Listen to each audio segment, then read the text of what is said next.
अस्सलाम वालेकुम दोस्तों चौथा मॉड्यूल जो हमारा ग्रेट सेल्स ग्रेट लाइफ के बारे में जो मैंने कहा था सबसे इंपॉर्टेंट है, उसकी ये दूसरी वीडियो है। दोस्तों अब हम शुरू करेंगे उन 4 ग्रेट नेमेसिस के बारे में जो कि सेल्स पर्सन के लिए हो सकते हैं। नेमेसिस कहते हैं उस रिवॉर्ड को या पनिशमेंट को जो कि किसी एक्ट के अगेंस्ट में आए।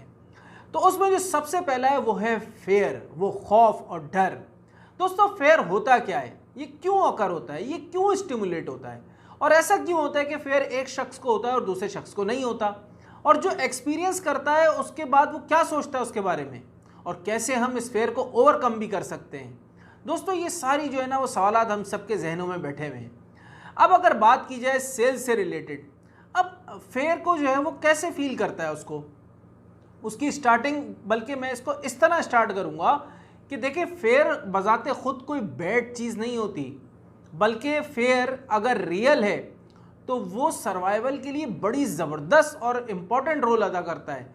क्योंकि अगर वो फेयर रियल है तो आप उसके बचने के लिए पूरी कोशिश करते हैं और फिर आपका सर्वाइवल बहुत इम्पॉर्टेंट हो जाता है इसमें ज़्यादातर जो है ना आपके इमोशंस जो है ना वो उसके साथ अटैच होते हैं।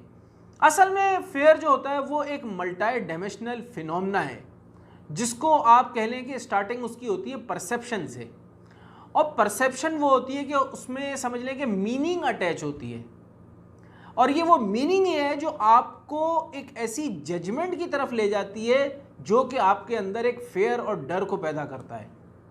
अब जैसा कि मैंने बताया कि फेयर बजाते खुद कोई ऐसी बुरी चीज़ नहीं है, लेकिन अगर वो इमेजिन किया हुआ फेयर है तो वो बुरी चीज़ है।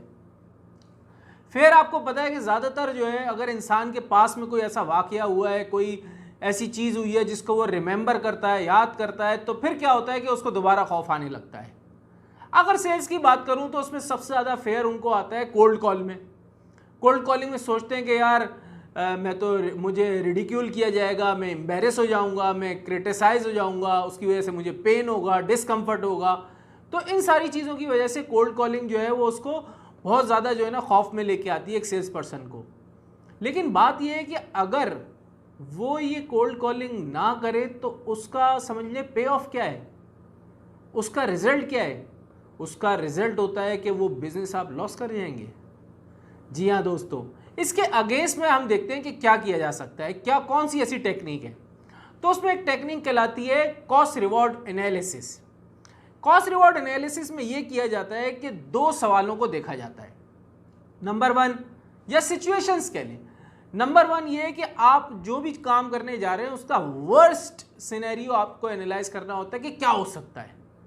जब आपके सामने वो वर्स्ट एनालिसिस आप कर लेते हैं कि यार ये वर्स्ट सिनेरियो ये होगा, तो दूसरी सिचुएशन में आपने ये सोचना है कि यार वो वर्स्ट सिचुएशन हो गई है मेरे साथ, तो अगर वो हो गई है मेरे साथ तो क्या मैं स्टिल अलाइव मैं होऊंगा, उस वक्त मैं जी रहा हूँगा। अगर जवाब आएगा यस, तो यानी कि उसमें अभी भी जो है ना वो रिवॉर्ड एग्जिस्ट करता है आपके लिए। लेकिन अगर उसका जवाब आता है नहीं, आप you will not be still alive, तो फिर आप उस काम को ना करें। तो ये बड़ी इंपॉर्टेंट टेक्निक है और बहुत ही करामत टेक्निक है, जिसको कहते हैं कॉस्ट रिवॉर्ड एनालिसिस।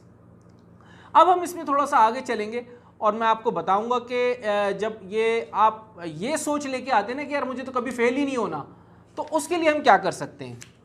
देखिए उसके लिए इंपॉर्टेंट क्या है, सबसे पहले हाँ मैं कभी भी फेल नहीं होऊंगा, वैसे तो ऐसा होता नहीं है, लेकिन चलें अगर हम इसको सोचें तो क्या होता है कि सबसे बड़ा फेयर क्या होता है कि फेयर ऑफ फेलियर। लेकिन मैं आपको पता है आगे जाके बताऊंगा कि सिर्फ फेयर ऑफ फेलियर नहीं होता, बल्कि एक फेयर ऑफ सक्सेस भी होता है कि अगर मैं जीत गया तो क्या करूँगा।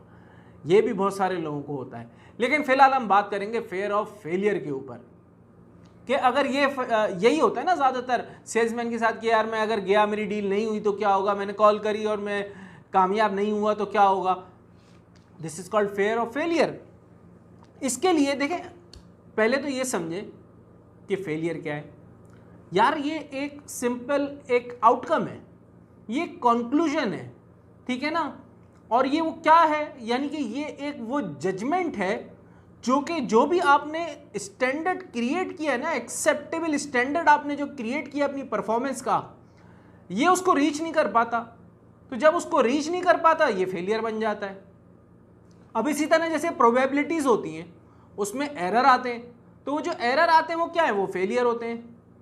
देखें, याद रखें, ज़िंदगी में कुछ चीज़ें तो गारंटेड होती हैं, लेकिन बेशुमार चीज़ें होती हैं जो गारंटेड नहीं होती। You have to go to the venture of unknown if you want to grow. और याद रखें, ग्रो करने के लिए यू मस्ट टेक रिस्क। इस बात को मेरी बिल्कुल दिमाग में बिठा लें। If you will not take risk, you will not grow. If you will not grow, you will not become your best, and if you will not become your best, you will not be happy, and if you will not be happy, then what else in your life? देखिए, जब कोई भी sales person risk लेने आगे बढ़ता है और वो फेल हो जाता है और फिर वो ये सोचने लगे यार मैं तो फेलियर ही हूँ, तो उस सूरत में क्या होता है कि उसकी जो कैपेसिटी होती है, उस सूरत में क्या होता है कि उसकी जो कैपेसिटी होती है रिस्क को लेने की, वो लो हो जाती है।